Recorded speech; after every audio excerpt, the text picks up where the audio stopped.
السلام عليكم اسيدي. عليكم السلام. تبغي تشارك معنا واحد التجربه اجتماعيه سميتها العشره تيست. مرحبا. الا قلت لك انت تاخذ 1000 درهم ولا ندوبلوها لشي حد 10 قديمه ومحتاجها اكثر منك، يعني هاد 1000 درهم غادي تولي 2000 درهم لهاد السيد اللي غادي تختارو. مرحبا، ما عندناش المشكل. شنو سميت صاحبك؟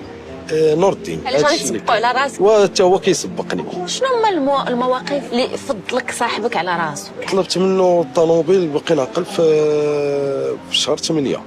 وكان هو بغى يسافر مع الوليدات مسكين، وقال لي سير بعدا انت الاول هاد 5 ايام هادي ومنين ترجع عاد باش نخرج انا، لان باقي عندي الكونجي طويل وانت كتخدم. الله يكثر خير. ممكن نتصل به وبركي قبل ما نتصلوا به ما تمشيش عنده تقول له عطيني 500 درهم. لا لا.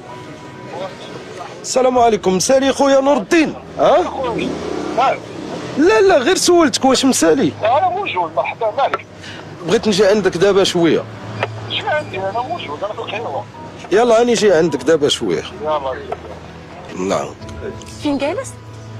هو القهوه حدا دارهم كتكون هنايا تقريبا 1 كيلومتر ما كايناش بحال. واخا نمشيو عنده. نمشيو عنده. يلا على بركه الله. السلام عليكم. كي دايرين؟ مرحبا. متشرفين. بارك الله بلي انا جاي الشرف. وحنا باش نعرفوك على ريوس، حنا فريق ديال ماجيكس. مرحبا. ماجيكس مناسبة 20 عام ديال العشرة مع المغاربة. نعم. خرجت باش تختبر العشرة ديالهم مع بعضياتهم. مرحبا بك. حيت نتوما 10 نقية، راه ربحتوا معنا واحد الحاجة زوين. قال لنا ما بغيت ناخذ حتى شي حاجة، بغيت نور الدين هو اللي أكثر من هذا الشيء. 1000 درهم، وهذاك الشيء علاش؟ حيت بينتوا على العشرة الزوينة والنقية اللي بيناتكم، فماشي غير نور الدين اللي غادي يربح معنا، ولكن حتى الصديق ديالو اللي جابو لعنده، اللي جاب لعنده. شكرا. غادي تربحوا معنا 2000 درهم الواحد، 2000 درهم الواحد.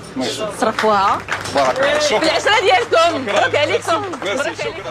هشام ونور الدين بينوا لينا بلي الفلوس كتمشي وكتجي، والعشرة هي اللي كتبقى. مع العشرة تيست شفنا قصص كتيرة، لحظات صادقة وقلوب طيبة، وزدنا تأكدنا من حاجة واحدة: العشرة عندها ناسها.